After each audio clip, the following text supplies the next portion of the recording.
Three of a generation known as the Lost Boys of Sudan. It was the name given to more than 20,000 children who fled a long and brutal civil war. Some were as young as 7, forced to walk over 1,000 miles to safety.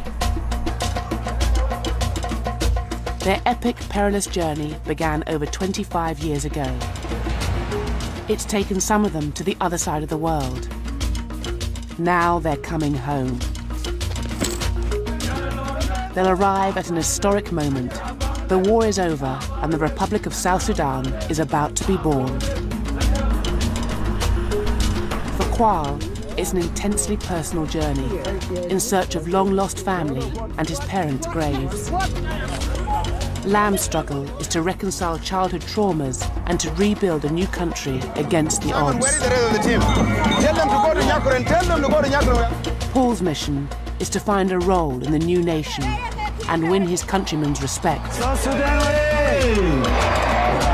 For the Lost Boys, the birth of their nation offers a chance to find peace and a place to call home, if they can.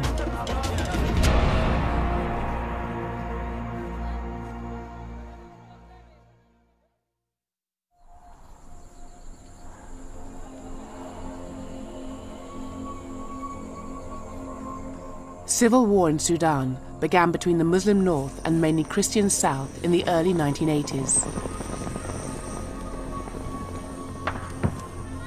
In November 1987, the fighting reached Kwalawan's village.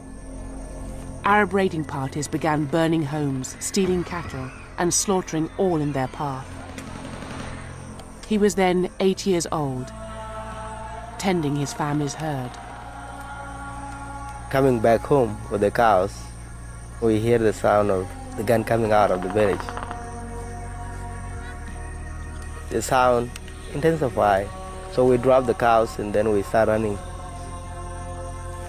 Kwal joined hundreds of other children in a remarkable exodus towards Ethiopia and, they thought, safety. Well, it's about 1,000 miles from here. And the walk was difficult because, number one, we didn't know where we were going. Number two, there was no food, there was no water. Hyena can be around close here, lions. So a lot of people get killed and eaten by the animals. And being a young kid, it was not that good. I thought it would be like overnight thing and then we come back. But the day kind of grow, like some of the kids kind of lost hope.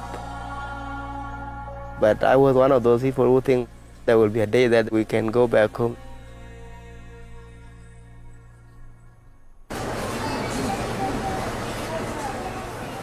Kwal's journey would take him thousands of miles away to a strange and foreign land.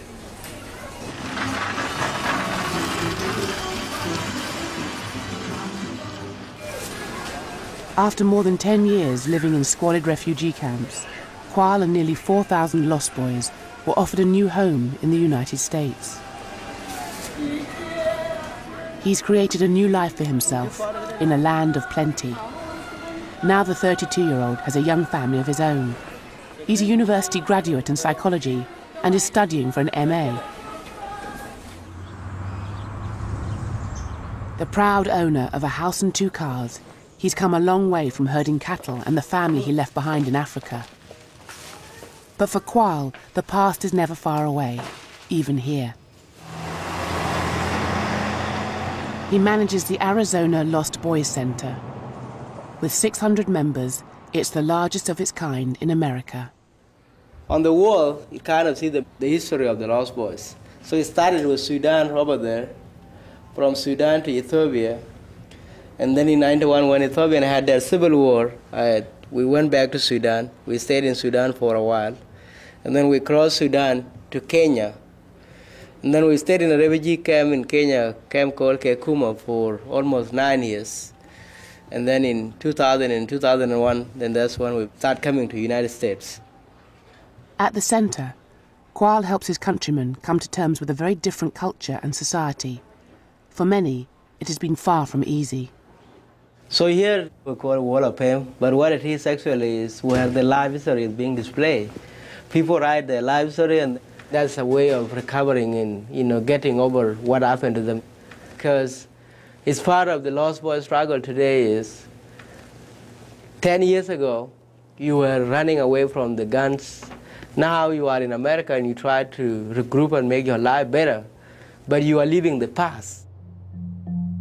Some Lost Boys were so young when they first fled, they didn't know which village they came from, or even their parents' names.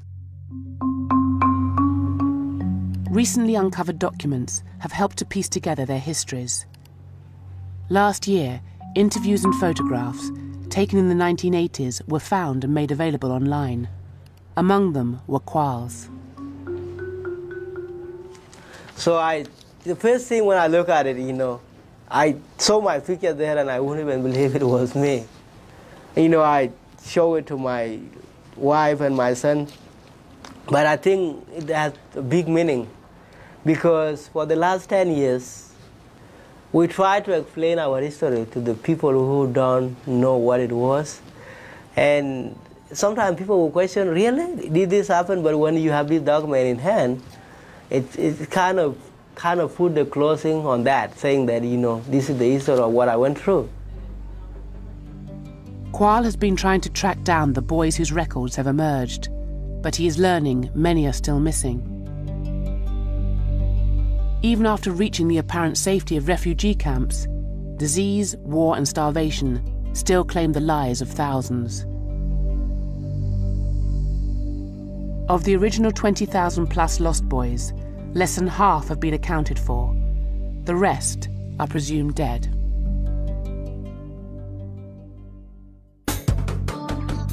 How long shall we be away from our now, as our hope and dreams seem promising for a while? Lam Tungwa is one of South Sudan's biggest pop stars. After which quiet will be the rank and file. As well as being a lost boy, he also fought in the war as a child soldier.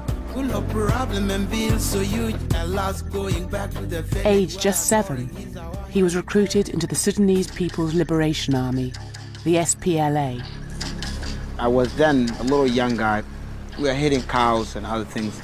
A group of soldiers show up, and it was very attractive when you see a guy with a gun by then, in uniforms, those SPLA whole uniforms. It's very attractive because we have been taught having a gun, you're like a Superman. You're powerful. You're beyond something. Promising the child soldiers an education, the SPLA were never short of young volunteers. So when this guy arrived, they actually tell the kids that who want to go to school, and then a number raise their hand up. Who want to be pilots, we are here. Who want to be doctors, we are here. Who want to be soldiers, we are here. Okay, fine. Now you can come with us. We are going somewhere very far, and you're going to have all the education you want. And I joined the group, and we started marching. Thousands of children were recruited by both sides into a war few of them understood. A fundamentalist Muslim government was intent on extending its power over the largely Christian territories of the south, threatening to impose Sharia law. But war was also the premise for a land grab of southern territories rich in minerals and oil. I didn't know why I was fighting. And I used to ask myself, why are we in this situation? But nobody could answer me. Neither of the children or the boys who are with me, they couldn't give me an answer. In one notorious incident, Lam witnessed hundreds of children perishing. There's a very big river called River Gilo. I cannot cross River Gilo. A soldier with a gun cannot cross. Why? Because the water, once you touch it with your leg, it takes you away. And that is the first time I've seen a lot of guys dying just random. Because there's a lot of shooting around, guys are running, people jump into the river. Some are jumping on the body of others to swim them on the other side. They die, both of them. Close friend that I know, when you lose them, you don't see them again. So I really miss totally my childhood. I learned different lessons. A lesson of war, a lesson of death, a lesson of killing people.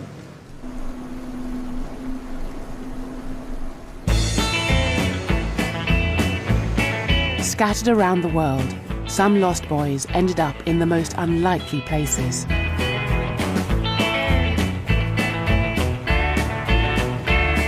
About 150 live in the home of country music, among them Paul Manioc.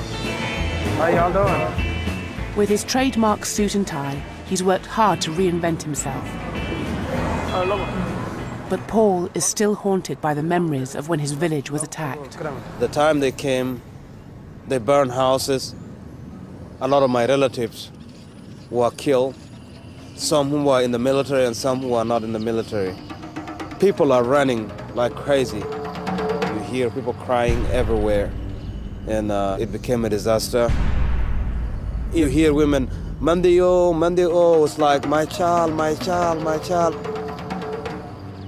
And when we hear a sound of plane, that's a sign of danger. We start running. Nashville also has a community centre for lost boys. Like Qual, Paul is intent on keeping their history and culture alive. And there are a lot of languages in Sudan, 99 different tribes, Dinka, Nuer. Right. Today he is hosting some local children and raising funds for his return to Sudan. The president is from Dinka, and the vice president is from Nuer. This is hello in Dinka. With a college education to pay for and a family to support, Paul is not yet certain he can afford the journey back to Sudan in time for independence. You have just learned Mala, right? Awesome. In the hospital, I do transportation. I transport patients, from one location to another for testing, MRI, CAT scan. Cows are very special in Sudan. They are used for many things. They are used for dowry, for prestige as well, right? I also work in the cafeteria making smoothies, in the cafeteria. I also work at Donut then as a salesperson. Having been granted US citizenship when he arrived, Paul is uncertain where to call home now. I feel I'm both American and Sudanese. There are some of the American culture that I have adopted that is mine. There's also some of the Sudanese culture that's also mine. So I could say I'm a global figure where I could fit anywhere in the world. Paul badly wants to return to his homeland in time for Independence Day. Whether or not he can find a role in the new nation is far from certain. The country he remembers as a child is much changed.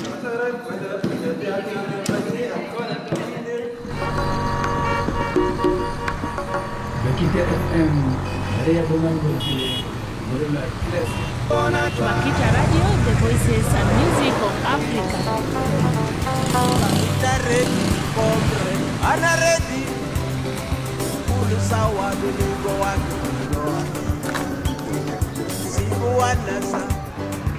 July 9th, 2011 is Independence Day, when the eyes of the world will be on the capital of the new nation. This is where every southern Sudanese wants to be.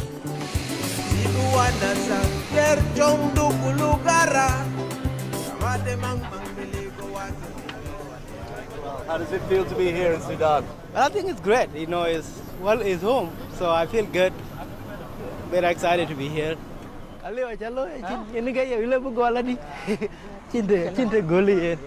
Welcome. Qual's older brother, Atem, is a colonel in the SPLA, a veteran of over 20 years of war. He didn't have a choice of leaving Sudan and spent his formative years on the front line. How are you? Good. Welcome to hot plate. Although it's hotter than this. Along with hundreds of foreign dignitaries arriving for Independence Day, Qual's first impression of the new country is a construction site. The new arrivals hall is due to be complete by July 9th, less than a fortnight away. Since the end of the war in 2005, international aid has flooded into Juba. The authorities claim this is currently the fastest growing city in the world. Qual has heard many reports of a boom time, but he can see the city still needs time before it fully functions. Well, they just started, so we don't expect them to be like UK or New York or Phoenix or wherever that. So it will take time, development take a lot of time. And as long as there is peace in place, I think the building will come in place. Time is the one thing Lam Tungwa is short of. He is responsible for all the cultural events celebrating independence. His extraordinary story from boy soldier to rock star makes him a hero in the eyes of many. Tomorrow we have a rehearsal, I think you are told. So we have to see what we can do. But what he has taken on here is his biggest challenge yet. We never have an event like that. Getting to the 9 is like you dream about it. How will it turn out? What will happen? In a few days' time, thousands of people will be arriving here. Venye hizi ziko hapa mazee. Sasa Roy ananiambia ukibomoe hizi peleke huko mbele. Si hiyo itaanguka ukibomoa. It's hectic. We had almost 3 weeks sleepless night and many meetings that end up to a late hour. Another problem I have is that anything that I tell to somebody to do, if I assign you a job and I have to see it. And I think when people see me, they find that I'm too busy because I have to supervise everything. I need to see how it goes, the way I say it. We're expecting more than 20 to 10,000 people to come in this open air. So all this place will be doing a lot of stuff in the next few days, building up to the independence. People ask the same question, are you guys ready? Is this thing happening for real? Are you going to meet the deadline? Because today is the 30. That means we only have like 7 days or 8 days to go. Everything will be ready, so people shouldn't panic. So I'm quite sure there are a lot of challenges in between, but we will meet them and we'll make sure they work out. For all the returning Lost Boys, coming home brings mixed emotions. Despite the hardships they experienced, many feel guilty they escaped active service in the war.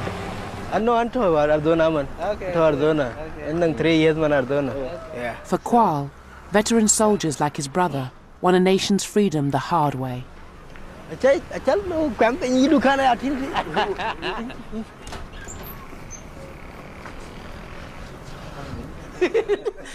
You are the best.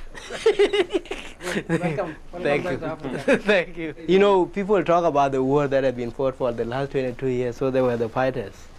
So, for somebody like me to see them today, a lot of them, people didn't make it through it. But, God saved them and they made it, and here they are. Of course, when he went out as a young boy. Yeah. Now he has grown up with the nation and he's coming yeah, it's very nice. Kwal's brother was a war hero. He spent years fighting alongside rebel leader Salva Kiir, soon to be sworn in as the first president of an independent South Sudan. Anh chỉ lэр trong quan cho có dù giá cha cái lэр trong có dù giá cha cái nét niệm có dù giá cái ảo so cái này trong anh nghe cho biết coi cái đi now ayuk luel là cái nên million nus en chỉ trong nhảy but adit anh về adiak or one. Years spent waging a guerrilla war in the bush denied officers like Atem the sort of education enjoyed by his brother. Now the veterans are looking forward to enjoying the dividends of peace. So tin ga kuma li ga ci ran benen ga twat but tenangan aya ngi inu wo ko wantar wo na run ga tero run ga te diak ku je ko jo ko ben gambay ba run ga te diak chamane ko la bea de avelu i American embassy bi ke lui tin a ci bo ben ga ye ba nyin ga mana bu mo ga be lui.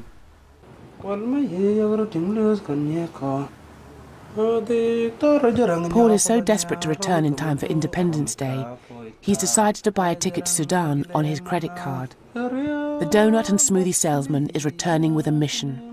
With his degree in political science and Bible studies, Paul believes he has what it takes to become part of the new political elite. I would love to, transfer the skills, knowledge, values, and attitude that I've learned in peace building and conflict resolution. And if the government of Southern Sudan is there and want me to help, that would be great. Some of my friends say that I'm blessed with interpersonal skills, and if that is the case, then that could work as well. And I think with that, I can bring some respect to Southern Sudan, a young nation. And of course, a young nation will require young leaders that might help the generation that have sacrificed so much.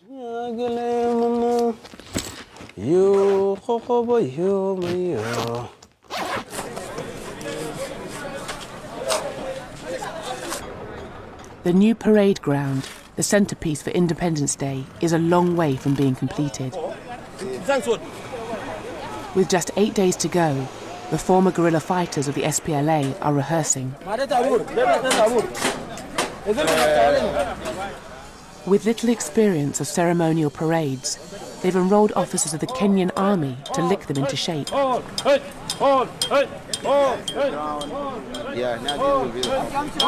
the security need to be very, very, very focused. Very. Anybody who is getting in the hole here in the venue have to be checked, must to be protected. They have to check them, they have to cite them. You know, something like that, that will help us. Because an event like this is a very big event. Lam's uncle is the former rebel leader and current vice president, Riek Machar, who arrives to check up on progress. Hey, how are you? Wait. Yes, sir. Salam. Free at last. Free at last. Yes. South Sudan's government has yet to be elected, but the former warlords of the Liberation Army still have a firm grip on power. Whether they have the credentials to lead the country in peacetime remains to be seen. We're waiting for the birth of our nation. The whole world will be here and they want to see us. We're going to be a failed state, or will we be a good example for the rest of the African country? And I'm sure we will achieve that. We will be one of the best. Maybe we'll be the food basket of Africa, or maybe we'll be the good example for the democracy in Africa. Are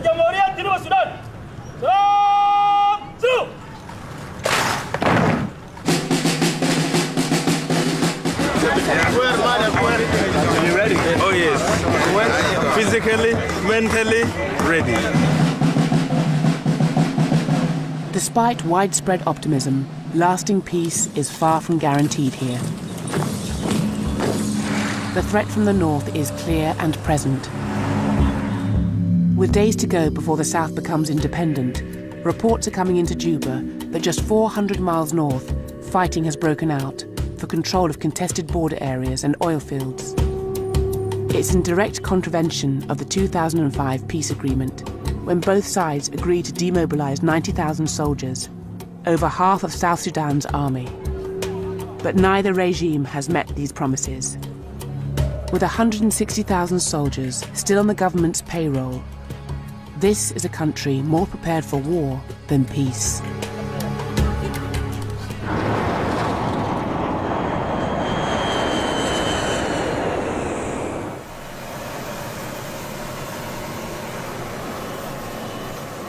Paul has finally made it, after a 22-hour journey via Ethiopia. In his mission to find a role in the new government, he's brought with him a secret weapon, a gift for the president. How does it feel to be home, Paul? Very happy, very excited. Glad to be home. But his trip gets off to a bad start. I lost my bags. They are in the transit, probably in Addis Ababa. Everything is there. I probably gotta look for something to change in. I don't know where. Maybe go to the military headquarters and maybe get some military uniform. When he tries to check in, Paul faces another setback. You need to stay here? Yes, that's what they say. Okay, you are from Minister of Housing, right? Minister of Housing or President? I came from the United States. Okay. This is one of the best hotels in Juba, and appears to be fully booked with government officials. It hasn't been that easy trip. I pretty much have the clothes that I was wearing on Monday, and it's now Wednesday, so I don't know how long I'm gonna wear them.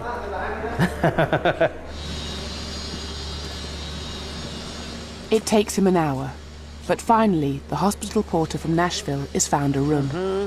Very nice. And a superior one at that. It's special for VIPs, like 4. Really? Yes.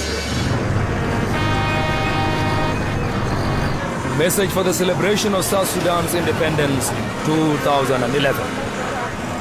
July the 9th, 2011 marks the end of marginalization and oppression and is the beginning of true justice, liberty, peace and prosperity for all the people of South Sudan.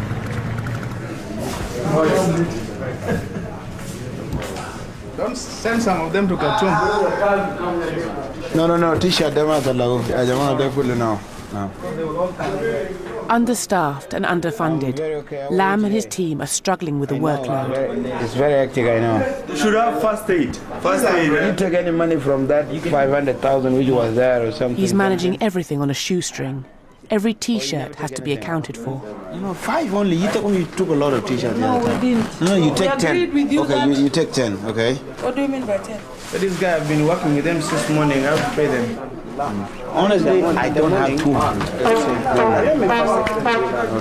I can't do anything right now, I'm sorry. We don't have space, bro. No, man. Meeting finished. Meeting finished. Lam is expected to put on a show for thousands of people, but he can't even feed his workers or provide them with basic tools for the job. I'm going to go to the meeting right now. It's actually 7. It is more frustrating than ever. Because here, everything is outsourced from everywhere. These things are being sent from abroad. What? We don't have anything here. There's no big shopping mall or wherever you can get everything around now. You have to get them in Uganda, and if things are lacking, it's difficult to get them. So it's extremely hard. You go to the minister's meeting. Kwal too is finding it difficult to source supplies. He's getting ready to make the 10-hour journey back to his village. Because tomorrow, when I arrive home, there will be a lot of people that will come home to come and greet me. So I want to help my family to also, so that they can be able to entertain others that will come and be part of the event. So that's why I'm shopping. It's a long way from the shopping malls of Phoenix. The irony is that even in Juba's markets, Kwal has to buy food apparently from the United States. So you all welcome? 135. I think let's take 4. 4. Iran. One of the key problems faced by South Sudan is the country's dependence on food aid. Despite having substantial natural resources, aid organisations fed about half the population last year, or some 4 million people. Let's join, we celebrate independence. Let's join, we celebrate independence. That's true. Let's join, we celebrate independence. Let's join, we celebrate independence. Let's join, we celebrate independence. That's young. Let's join, we celebrate independence.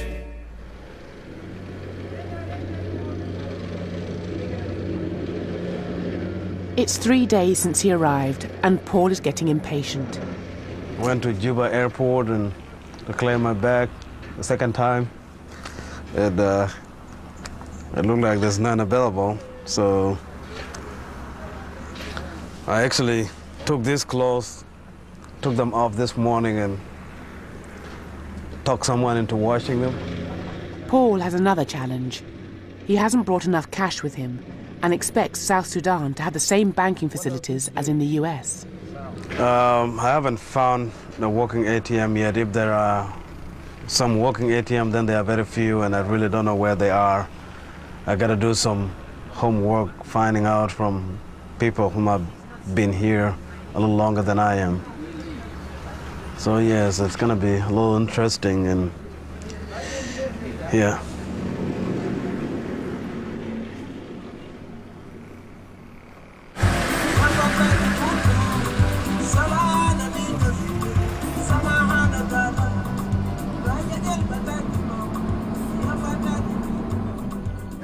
And it's been 24 years since I left that home, so it's going to be exciting at the same time emotional, because I don't know how it will feel being home again, you know, see the land and people. There are generations that were born when I was gone. When Qual first ran away from his village as an 8-year-old boy, he walked for over a month on roads like these, evading enemy planes, wild beasts, and landmines. Even now, security is a major concern. In a country the size of France, there are only about 40 miles of tarmac roads. Bandits set up roadblocks to rob people.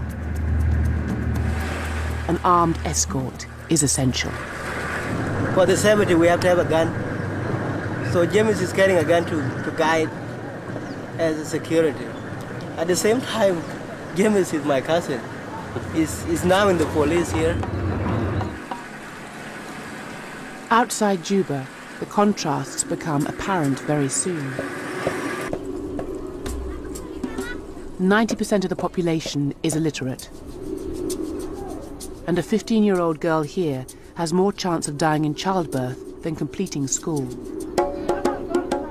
Tribes like these were decimated during the war with the North, but now the main threat to their security is intertribal conflict. This could prove to be the greatest danger to South Sudan's future. An hour later, just how volatile the situation is becomes clear. You know, it's a small tribal fight down there, so clan fight. You see people with a stick?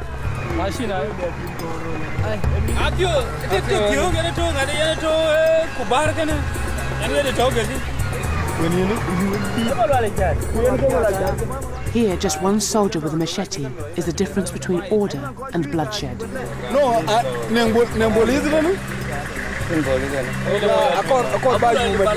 As more armed men arrive, Qual and his cousins decide to move on quickly.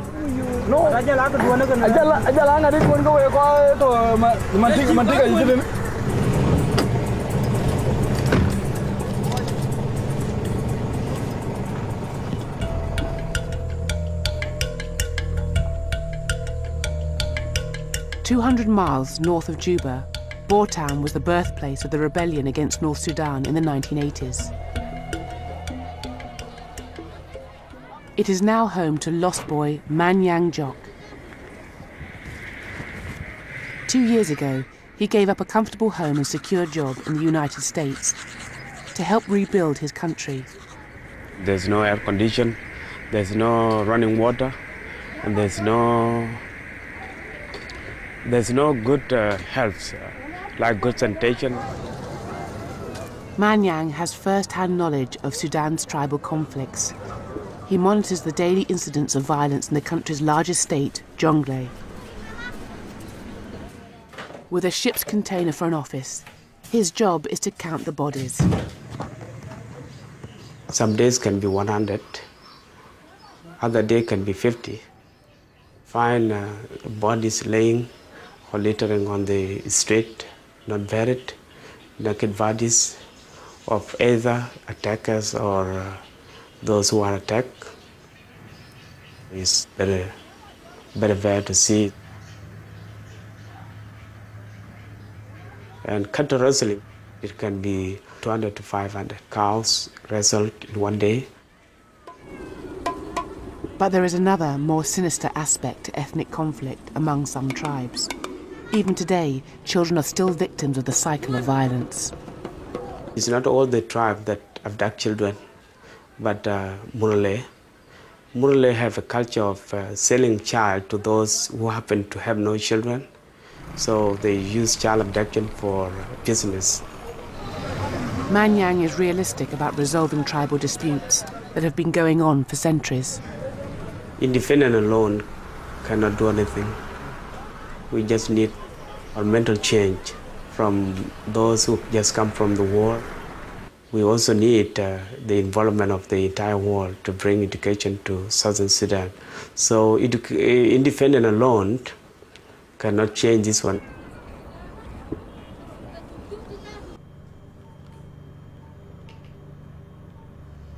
Okay, I would like to call Ambassador Charles. Paul's luggage has finally arrived, but his dream of becoming one of the country's new power brokers isn't quite coming together. Hello? Hello, Governor. Yeah, this is Paul Matar-Manyok. My strategy is to talk with the recruiters. And if they think that I'm the right person for the job, then I'll be there for the Republic of South Sudan to help. It's busy. Making the right connection in Juba can be tricky. If I get the job in Washington, D.C. or somewhere in London, that would be great.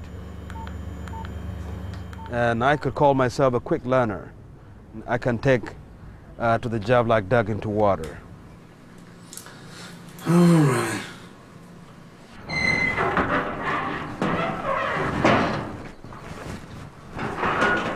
With most government officials too busy preparing for independence, Paul has to make do with meeting one of the old-timers. Igoni, Uncle Joseph Lago.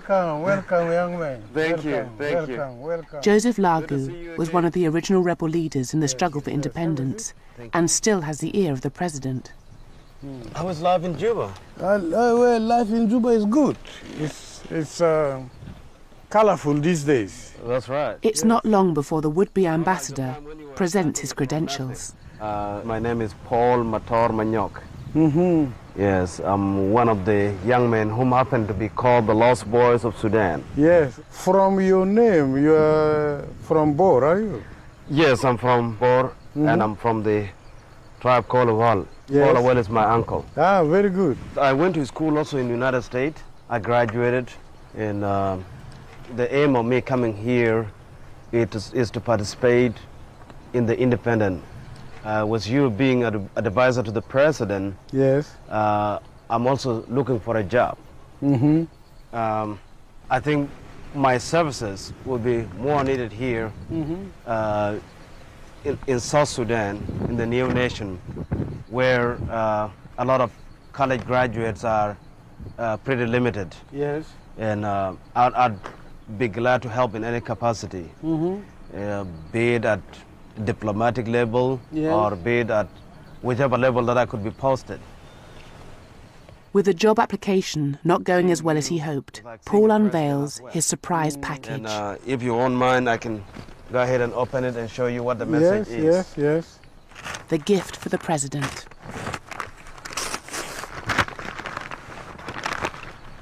Here's the message.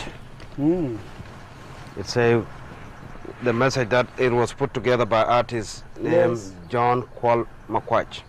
And a man is there, cows in place. This picture was drawn from memory. There's a sign of peace there. Yes. Ah, very good. And he said, we have not forgotten our beautiful motherland. Yes. This July 9th celebration for the independence of South Sudan is an endless sweet fruits for our generations and generations to come. The death of our beloved millions of heroes and heroines during the civil wars in the Sudan, led by Dr. John Garang Mobior, is now justified by achieving this independence and freedom for all the South Sudanese people. This one, they are going that way and they are coming back this way. Yes, right? No problem. So even if the civilian wants to march, they can go beyond the fire brigade, no problem with that one. Okay, fine. We have got no problem. Manuel, then tell them to go. It's the final rehearsal for Independence Day, and Lam is having difficulty integrating his cultural performers into a military parade. Go, dance. Go that way. Lam is at a disadvantage, with few resources being allocated for his work. Simon, where is the rest of the team? Tell them to go to Nyakuren. We're having the marching. Unlike his countrymen in uniform. Spending on the armed forces accounts for 3 times the amount spent on health and education combined. A generation has grown up relying on the military for everything. But there are a few who are working to break this habit.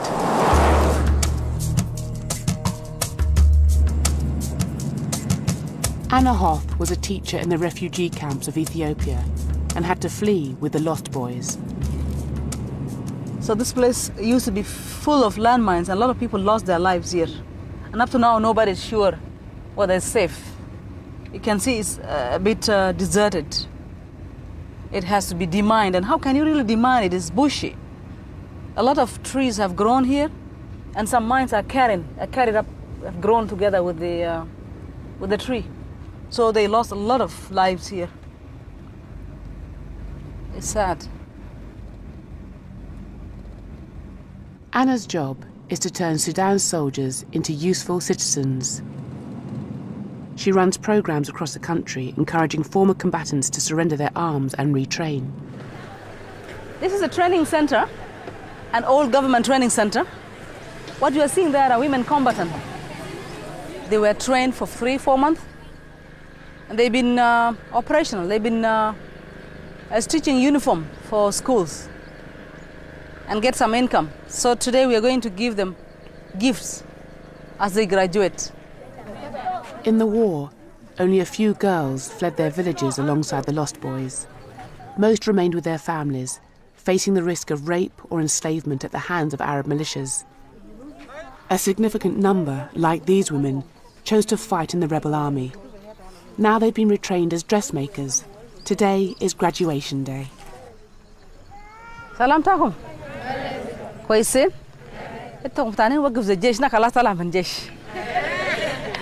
I'm telling them, don't stand like soldiers, be civilian. Well, questions all bitala bara min jesh yala bele tala khalas. Jesh zato bikudu nak zikra. It's not easy to come out of the army. What I mean is, most of them would say, it's easy to get me out of the army, but it's not easy to get the army out of me. And the first is Monica Saidia. You know why?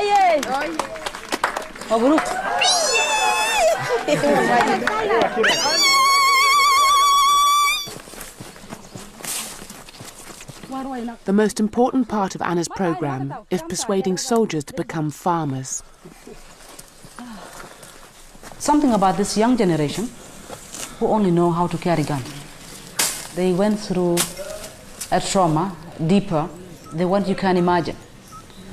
They need to be handled with care. If we don't reintegrate them successfully, we'll have the challenge.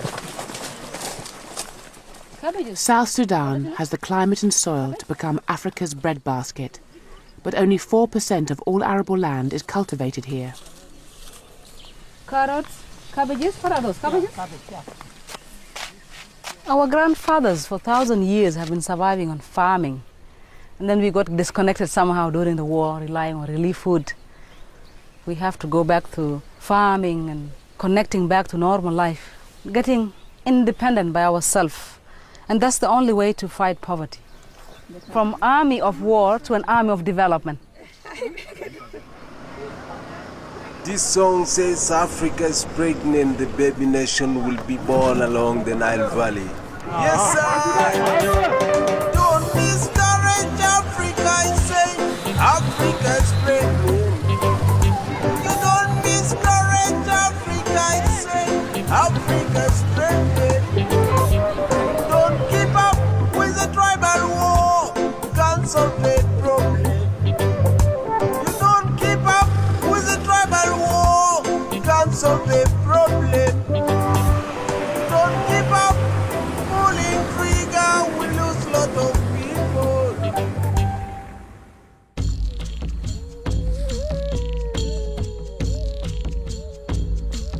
After 24 long years, Kwalawan is almost home.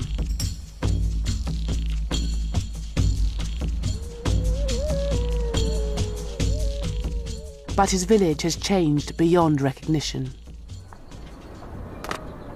Soon after he fled in the 1980s, it was burnt to the ground. Only recently have the villagers returned to rebuild their homes.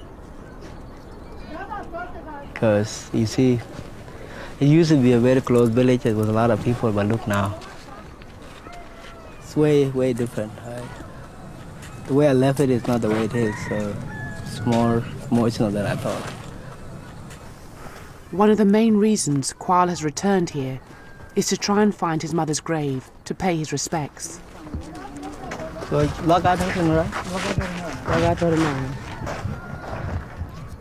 he doesn't know how many other relatives survived, or if he'll recognize them. Word soon gets round there's a stranger in the village.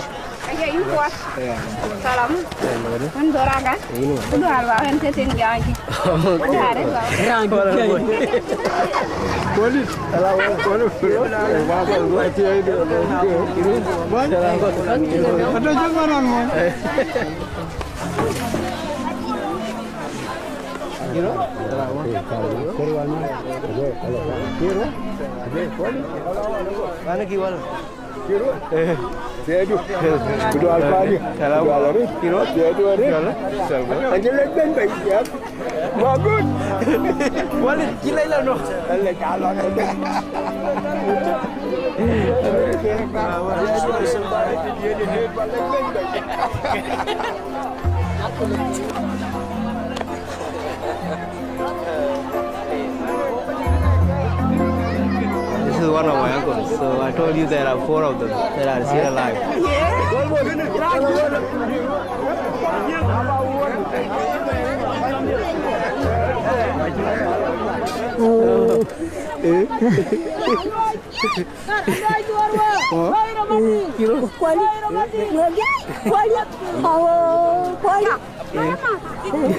She's my older uncle, wife. And, and she was very close to my dad. So her house used to be here and our house used to be there. 27 years. It's been a long time. So it's a blessing to have, she's still alive. This thing made me very happy.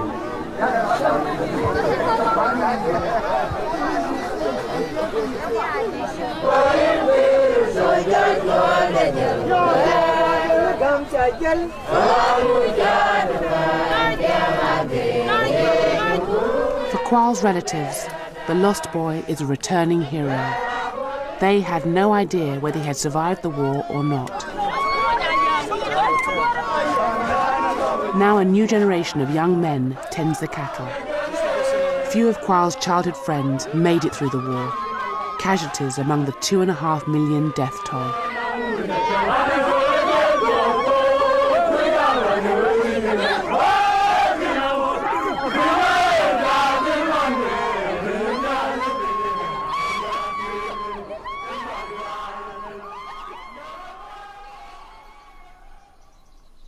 Hello, Lang.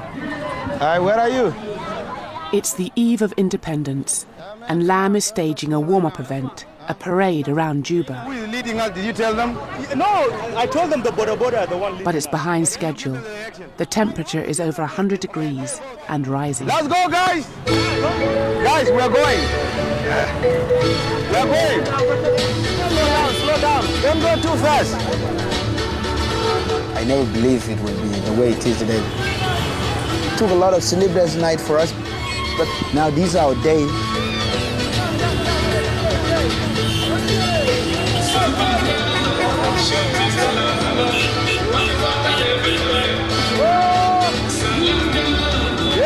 Lam's energy and optimism is partly driven by a strong desire to put the past behind him.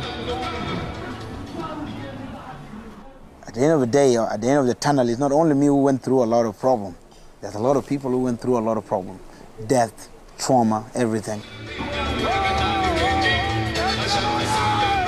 We are tired of being oppressed. We're tired of our dignity not being recognized. We still have a lot to do ahead to, show our joy to the world. We need to move on our own.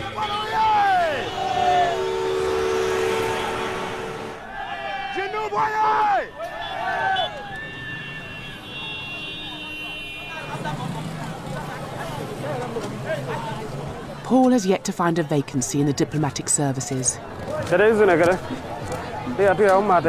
Time and money are running short. He too has family reunions to arrange, but he can't afford to travel outside the city.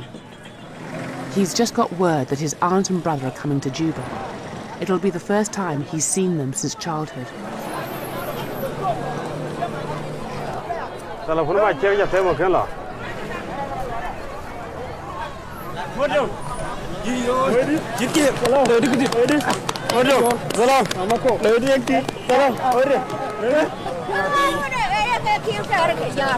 Mama?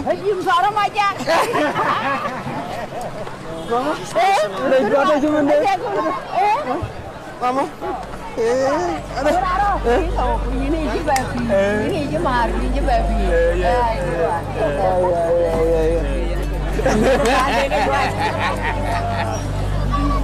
It's been 20 years since Paul had any contact with his extended family.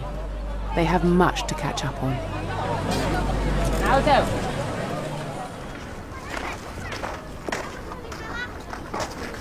Kwal is also trying to piece together his family history. So this is my old home. I think, if I remember correctly, my mom was buried somewhere here. Because I think Blagata Tira, and then Guachi Gatan. So now go to somewhere and then we got that would caught in somewhere on, I think. The past has been buried in the sand. Kwal can't find any sign of his mother's last resting place. I think it's long and it's really hard to kind of conceive how.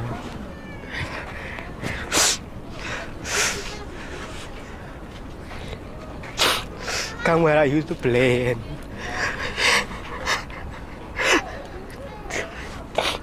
where I used to play and see my family, but now nobody is here.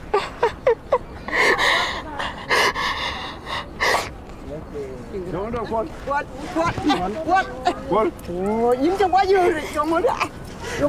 what? Yo, có chứ. Con đi không?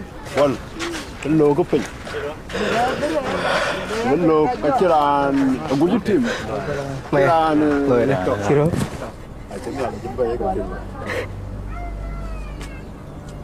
Chỉ là cháu vân, có chị cháu coi phần nằm đún với cái chừng cái phần cái chừng nữa con lôi. Palgachi.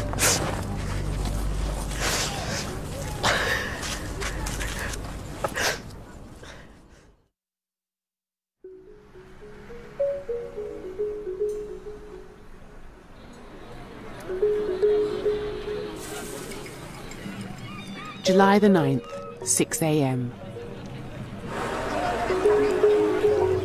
The big day has finally arrived.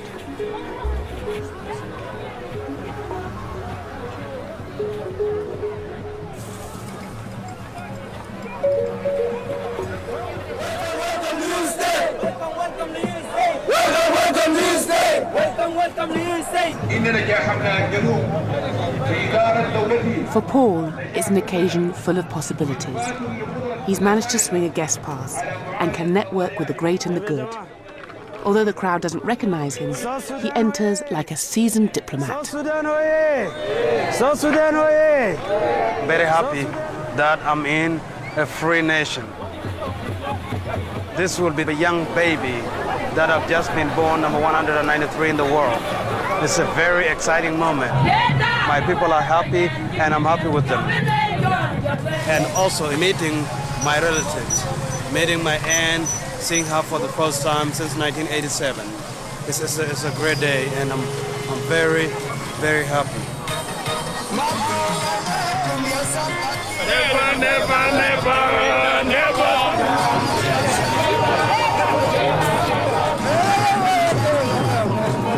Well, I think I can put in one word in excitement. You know, we've been waiting for this day to come. I feel like this is the end of the war, but at the same time it's the beginning of a hard work and a lot of work to make it a wonderful country in the world and peaceful and with a lot of prosperities. So I'm gonna join my cultural dance here and dance a little bit.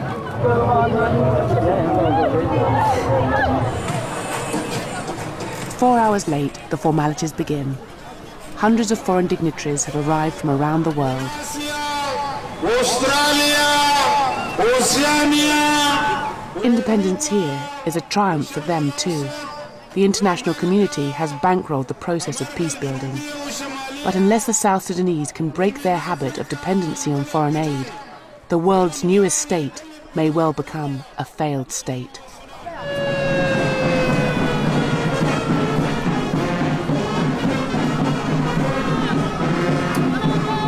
We might be the youngest country in the whole world, but we have not taken being a victim of war as a scapegoat anymore. That freedom to be useful for us, we need to start working. The whole world will not give us aid. We will not survive on donation from the whole world every day. The end of the era is over from that night. And now it is time for the Southerners to wake up, start picking what you want to do, and start doing it. For all the lost boys, those who left and those who stayed, this moment could mean they can leave the past behind. Perhaps today, like their countrymen, they are free at last. Yeah, I feel like somebody has been away from home for a long time. I know there are a lot of things attached to it emotionally. It took me a long time. Here I am today.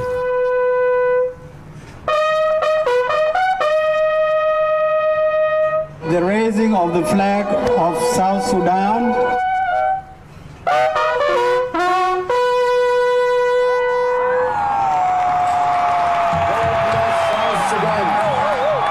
South Sudan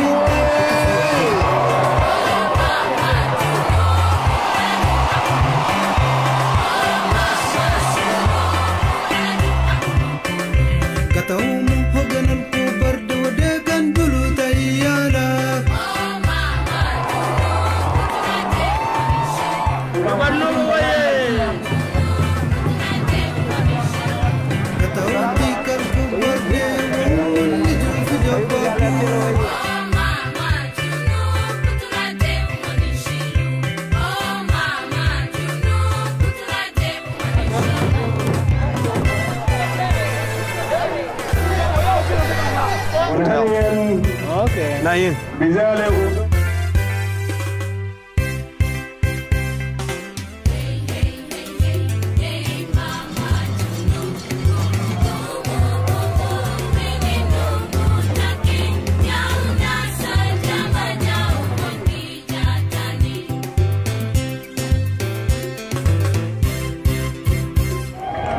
Thank you and God bless you all.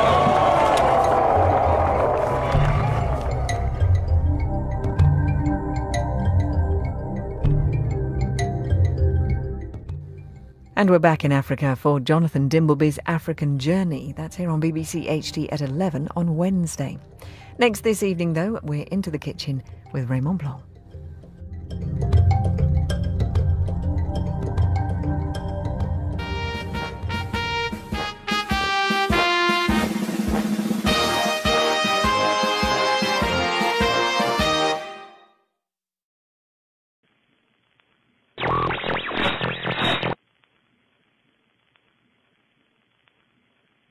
Many people think that the best way to escape war is to dwell upon its horrors